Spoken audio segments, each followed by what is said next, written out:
Hello, everyone. Welcome back to Navellier Market Buzz, episode 30. I'm Crystal Navellier, and I'm joined again this week with my father, Louis Navellier. Dad, I'd like to start out talking about the sales and earning prospects. Let's start with DRI. Yeah, we still have a few stocks announcing, and Darden Restaurants is one, and their sales are forecasted to rise 8.1%. Earnings are forecast to be up 6.5%, but they do have an inconsistent earnings surprise history. And you probably noted in the retail sales report that sales at restaurants in February were down 1.5%. I think that's mostly weather related because online shopping was up 2.4%. But Darden has a lot of very popular chain restaurants like Olive Garden, etc. And they make a lot of money selling us carbs and alcohol. So these are reasonably priced restaurants, and this is a very well managed company. So they should have positive sales and earnings, but I'm not sure they can mount an earnings surprise. So it's not going to be in my portfolios at this time. And Nike. Well, Nike is a bit of a disaster. Sales are forecasted to decline 11.2%. Earnings are supposed to plunge 70.3%. They've had huge analyst cuts, but ironically, they have a great earnings surprise history. So this stock is a bit of an enigma, you know? So we'll see what they pull out of the hat, but I have very low expectations for Nike, and of course, it doesn't score well under our system. And what about FedEx? This is kind of a bellwether for economic activity. Their sales are forecasted to rise 0.7%. Earnings are forecast to be up 20.1%. They have an erratic earnings surprise history, but they should be benefiting from lower fuel prices. The cost of jet fuel fell quite a bit. So that should pad their operating margins and not only help them, but maybe help some airline stocks. And Lennar Corporation? Well, this is a home builder, and a pretty big one, by the way. And their sales are forecasted to rise 1.7%, but earnings are forecasted to drop 34.4%. The home builders are getting stuck with inventory, and they have to move it with incentives. There has been some analyst cuts, and they've missed in their previous quarter. So I'm out of the home building stocks entirely. My last one was Toll Brothers, TOL. And Lennar never quite hit my radar, so I'm not that optimistic on it. But I hope I'm wrong and they surprise. And finally, Carnival Cruise Lines? Well, their sales are forecast to be up 6.2%. Earnings are forecasted to be up 115.8%. They have positive analyst revisions, and they have huge earnings surprises historically. So they're going to also benefit from lower fuel costs. Jet fuel and the fuel that goes in the boats is kind of similar, And so as that cost comes down, it just adds to their profit margins. Obviously, Carnival is the big cruise ships you're supposed to go party on. It's not meant for my demographic, but maybe yours. And I don't have my portfolio, but I do have Royal Caribbean cruises. But I think Carnival will have great results because it's just cheaper to go on a cruise and go to hotels and other places. So cruises are still very popular. So can you explain to everyone what exactly is quarter end window dressing? Sure. So what happens is when you're an institutional money manager, you have to meet with your clients often at the end of each quarter, or at least have a conference call. And one of the tricks of our trade is to make our portfolios extra pretty.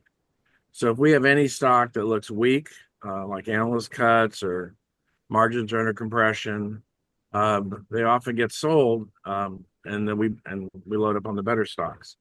So I'm not the only one that does this. Everybody does it. So what we call the creme de la creme tends to rise in the second half of each quarter, last 2 weeks of each quarter.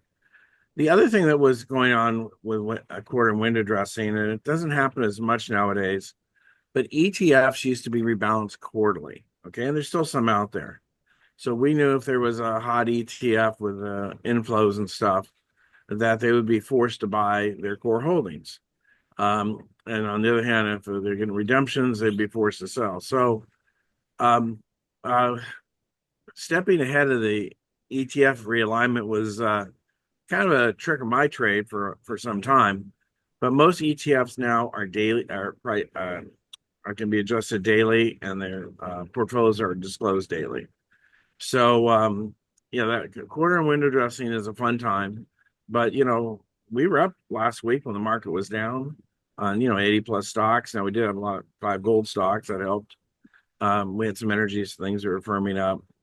So, I feel very good now because that relative strength we witness usually does translate into very good positive quarter and window dressing. Now let's switch topics. Who is more influential, Treasury Secretary Scott Bessent or Fed Chairman Jerome Powell?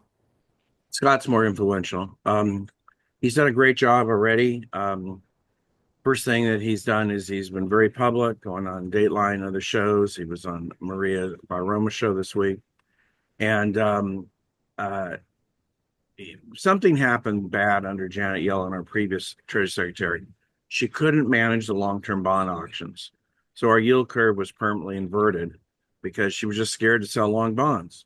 Scott is much more skillful at that. In fact, we had some good Treasury auctions this week, and we held early markets.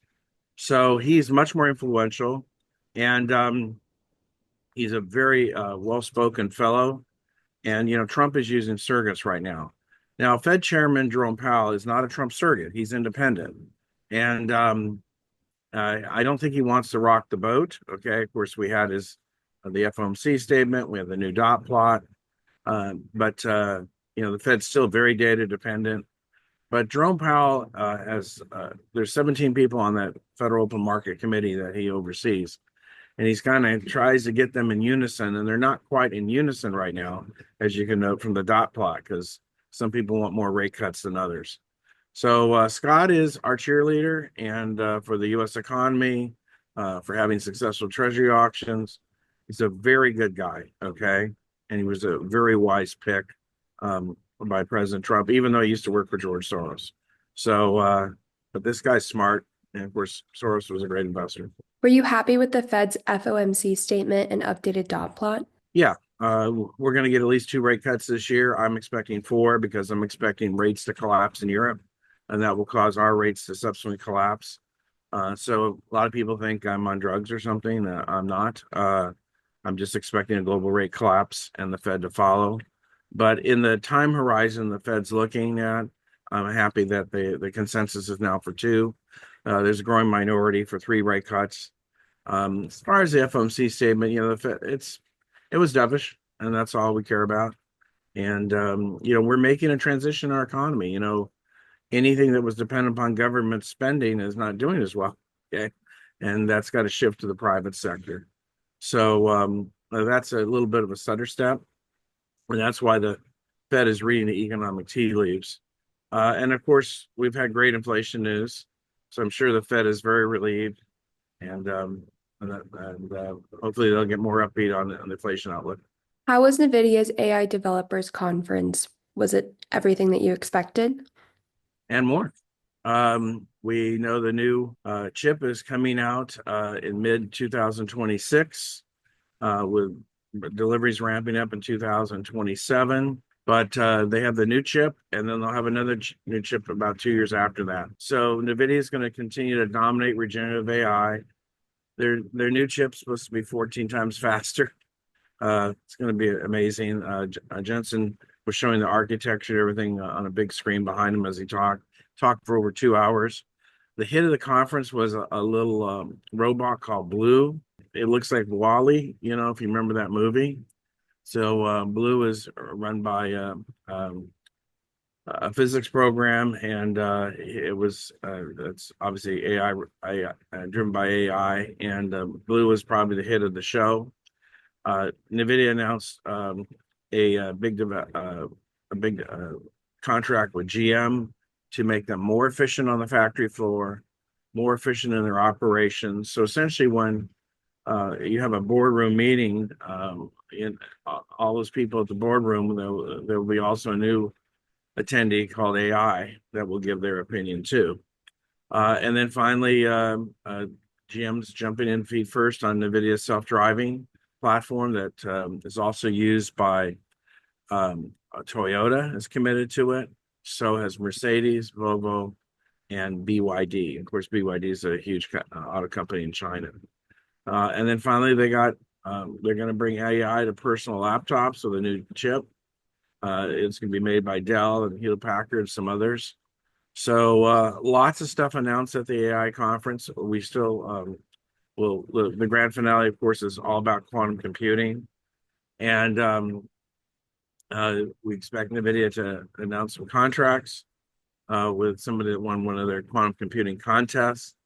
The the fuss over quantum computing is the architecture. So when they jump in head first into this, they all have to agree on an architecture. There may be a couple other architectures out there that don't make it, but whoever NVIDIA endorses is going to be a big winner. And my publisher has been teasing that on the internet, and that'll happen on the last day of the conference, and should be very exciting. On Tuesday, the conference board will announce its Consumer Confidence Index. What do you expect for it? Well, we're hoping it turns up. It has turned down. Conference board is the best survey. The University of Michigan is a wild card. It was very poor recently. That was a preliminary reading. And There's a little bit too much academic influence in the University of Michigan report. So I only pay attention to the conference board. But we do want to see where consumer sentiment is. And If it turns up a little, that's all we need to see. Because we're still in a consumer-driven economy. And I'm very upbeat that it's about to turn around. It usually turns around in the spring. We've had still very severe weather for much of the United States. It's still abnormally cool here in Florida, and I'm South Florida.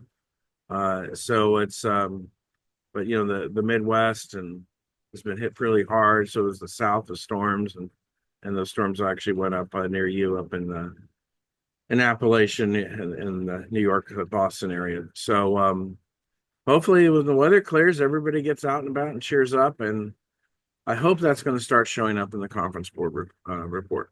And what do you expect for the durable goods report on Wednesday? Should be excellent because according to the Fed's factory orders report, it had the biggest jump in a year, up 9/10. A lot of it was auto production that was up sharply, I think 8.4% in February. So that should show up in the durable goods report. The only thing is, it's heavily influenced by Boeing and those commercial aircraft orders. So I'll be looking for it without a Boeing impact, but it should be good based on what we've seen. And finally, the PCE index on Friday, shouldn't it follow the CPI and PPI lower?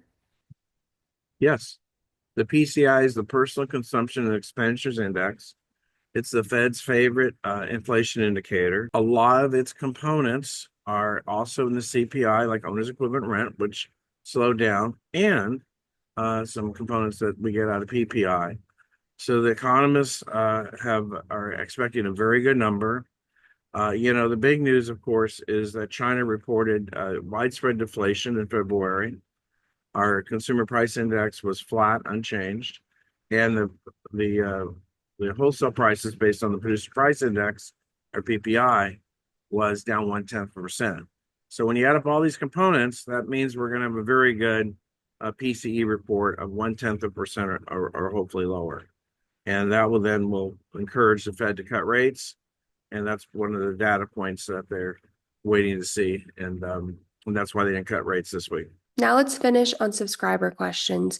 One of our subscribers wanted to know if you envision a time when AI will perform the major shares of the work and decision-making applied to investing in the stock market. We've been testing that, and we've actually been accelerating what we do and playing with the weights of what we do. And there is some hope on fundamentals that we can maybe pick up stocks a little quicker. But on the raw quantitative research we don't have any success yet. So yeah, we're testing everything. Markets are seasonal, and you don't want to get too far ahead of yourself as you speed up the process. In other words, you don't want to get ahead of your skis. I know you've been skiing here recently, but we're trying. But I don't think everybody's going to totally embrace the AI just because people have a biases and they like to buy what they know. Okay. So I think most people will be buying stocks they know and are comfortable with. versus relying on some machine. But people like me that are good at modeling and testing will use it to get an edge. And right now, we can find some our fundamental stocks a little faster.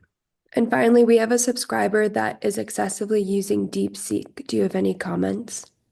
Well, I'm glad it's working for him. Obviously, some people love it. That's why it's the number one selling app on the Apple Store. I did buy a cloud computing company called the symbol is VNET, based in Hong Kong, because because of DeepSeek's success, the cloud has to grow in China and everything. So yeah, as long as it's working for him and not crashing, more power to him. But we're going to have lots of AI to compare. I I I think the narrative behind DeepSeek was, as Jason Bonner mentioned, was likely approved by the Communist Party because there's an AI race between us and China. And so the week before, Trump had announced a Stargate and AI initiative with, at that time, $500 billion being invested. And it looks like China was just trying to steal some of his thunder with DeepSeek. But yeah, the program obviously works. That's why people are buying it. There has been some crashing cybersecurity issues, but as long as it's working for this gentleman, I'm happy for him. I don't know if he can invest in it though. I don't think it's public. So, but yeah, this is what AI is going to be all about. We're all going to be testing one model after another, and we'll use the models that enhance our life and help our businesses. Perfect. Well, thank you so much for answering all my questions. And thank you to you all. Again, we really appreciate your viewership and for your comments. If you have any questions, please leave them in the comments below. If you want to purchase Louie's book, it of course will be a link in the description. We are on Spotify if you prefer to listen to us on that platform. But until then, we will see you all for a new video next Sunday. Thank you so much.